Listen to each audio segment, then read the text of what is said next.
Bonjour, je suis Sophie pour Canada Pays des Opportunités et je rencontre aujourd'hui Stéphane qui tient un blog sur le management et les ressources humaines. Alors bonjour Stéphane. Bonjour Sophie. Euh, J'aimerais que tu nous expliques qu'est-ce que tu fais à travers ton blog et les services que tu offres en fait. D'accord. Alors bonjour, donc je m'appelle Stéphane, je suis directeur des ressources humaines et j'ai décidé de faire profiter le maximum de personnes de mon expérience et j'ai trouvé l'idée de créer un blog plutôt intéressante à ce niveau-là. Donc j'aborde des thématiques différentes, hein. Je parle de management, je parle de santé au travail, je parle de concours de la fonction publique et je parle de recherche d'emploi également. Parce que je rencontre régulièrement des candidats qui ne maîtrisent pas toujours ces techniques, donc j'ai voulu leur apporter quelques conseils. Ouais, c'est parfait. Alors justement, quels sont tes conseils que tu pourrais nous offrir en fait pour conseiller les gens qui recherchent des emplois actuellement, bah, que ce soit au Canada, en France, je pense qu'on s'y prend de la même manière. Quels sont les différents conseils que tu pourrais leur donner? Alors, le principal conseil, lorsqu'on veut intégrer une entreprise, quand on veut intégrer une administration, c'est de savoir où on va mettre les pieds. Donc, l'essentiel, c'est toujours de bien se renseigner sur l'activité de l'entreprise, sur l'évolution de l'entreprise, son organisation, la manière dont elle fonctionne. Pour moi, ça, c'est essentiel. Il faut essayer de personnaliser au maximum sa recherche d'emploi si on veut espérer avoir du succès.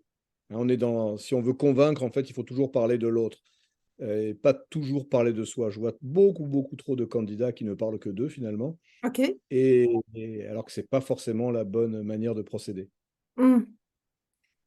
Alors, comment peut-on se renseigner sur l'entreprise? Alors, très classiquement, on peut bien évidemment aller sur le site internet de l'entreprise, qui, s'il est bien fait, permet de récolter un grand nombre d'informations. Après, si on veut aller plus loin, si on veut avoir des choses un peu plus précises, moi, je préconise toujours d'aller rencontrer les salariés de l'entreprise qui Mhm. peuvent toujours raconter la réalité de l'activité, puis avoir quelques anecdotes qui peuvent toujours être intéressantes de ressortir éventuellement lors d'un entretien de recrutement. OK. Et quand on habite dans une autre région, quand on a vraiment une distance géographique par rapport à l'entreprise que l'on souhaite intégrer, en fait, comment pourrait-on s'y prendre? Alors, c'est vrai que c'est beaucoup plus difficile, mais bon, aujourd'hui, bah, la technologie nous permet de nous parler à distance, hein, comme nous sommes en train de le faire actuellement. Et Mhm. c'est vrai que ça, c'est quelque chose qui peut aussi être intéressant, être pertinent, de demander carrément des rencontres, hein, avec les personnes, d'envoyer un email et puis essayer d'avoir 5 minutes, 10 minutes pour discuter, en amont d'un éventuel entretien, en fait, hein, c'est très important, hein. Et ça va vraiment, pour le coup, personnaliser la recherche d'emploi. Donc ça, c'est Donc, bien. Moi, j'encourage même les gens à envoyer une vidéo, hein, d'ailleurs, hein, de s'enregistrer, d'envoyer plutôt qu'un CV classique. Bah, ah oui, finalement, une vidéo, ça peut être quelque chose. Au moins, on remarque le candidat, ça c'est sûr. Même si on n'est pas tous toujours très à l'aise quand on tourne une vidéo, mais ouais. c'est quelque chose qui est original en tout cas. Oui, c'est vrai, c'est pertinent. Puis les gens sont axés plus sur le visuel. Donc, ça Tout à veut dire que fait. la personne pourrait se prendre en vidéo pour se présenter comme un CV, en fait, dérouler Tout ses à expériences. fait. Un CV, mais en vidéo, et puis en insistant peut-être davantage que sur un CV, sur la motivation, sur ce qui l'amène à postuler sur cette offre d'emploi, ou à postuler même de manière spontanée. Mais c'est vrai que ça permet de faire passer des émotions Ouais, qu'il est plus difficile de faire passer sur un CV. ouais, sur un papier, ouais, exactement. Donc, si je comprends bien, la personne, avant son entretien, peut prendre son téléphone et poser des questions à la réception, en fait, ou bien plus aux ressources humaines pour poser des questions sur l'entreprise, avant même de donner sa candidature, d'envoyer son CV. Le maximum de contacts, mais c'est vrai que la personne qui est à l'accueil est souvent source de très, très nombreuses informations. Oui. Et les gens aiment parler de leur entreprise comme ils aiment parler d'eux, donc c'est assez facile finalement Mm. de faire parler les gens. Donc, j'allais dire, c'est même pas qu'elle peut, c'est il faut absolument passer par là, ça c'est clair. Ok. Prendre le temps de discuter, c'est vraiment ça Ah, mais la clé. tout à fait. Tout Ouais. à fait. Et là, pour le coup, quand on est en entretien de recrutement, bah, on se connaît déjà quelque part. Et c'est Mm. beaucoup plus facile et on est plus dans une relation professionnelle que sur quelqu'un qui est en demande. On est vraiment dans un échange beaucoup plus profond, je trouve. Plus riche aussi. Tout à fait. Mm.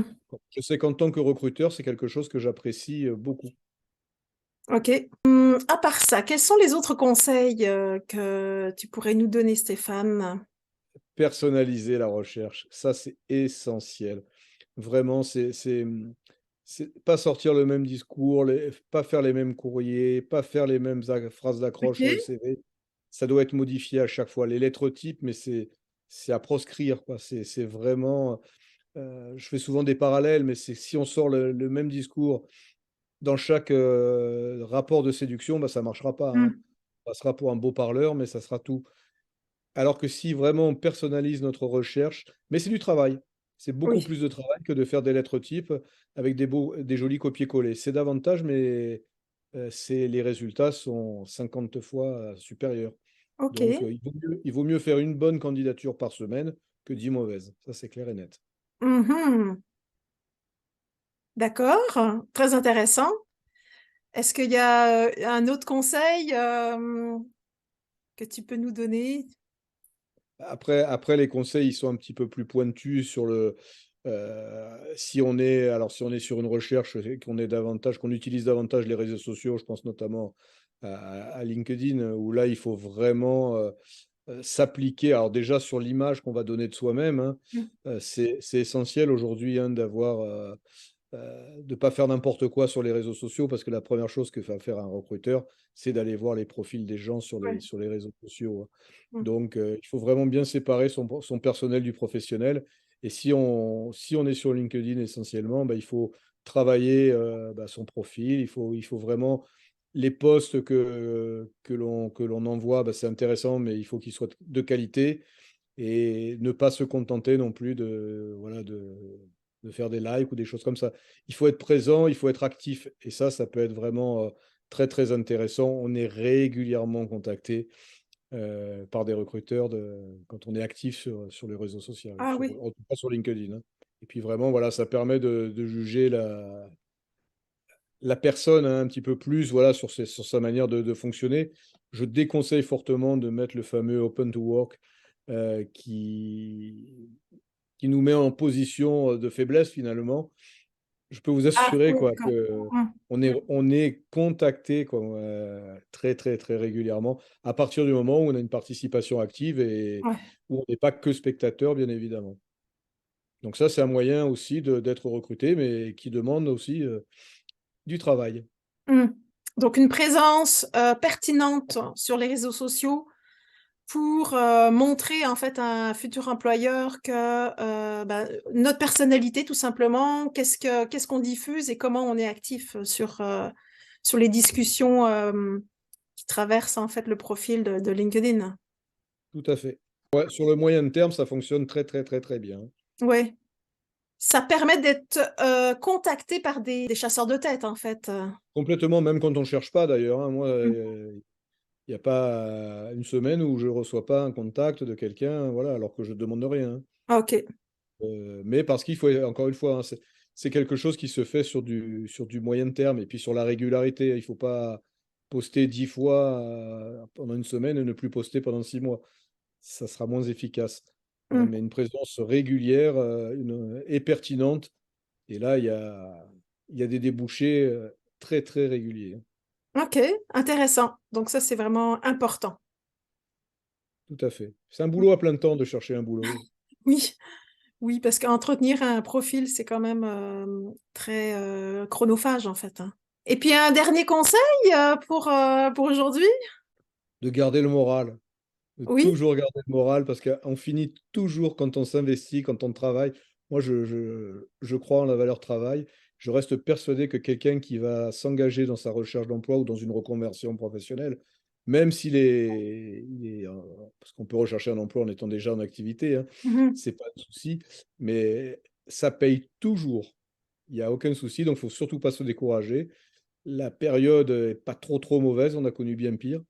Ouais. Donc, c'est le moment d'y aller et surtout, voilà, rester optimiste toujours. C'est, voilà, moi, c'est Ne pas le... lâcher.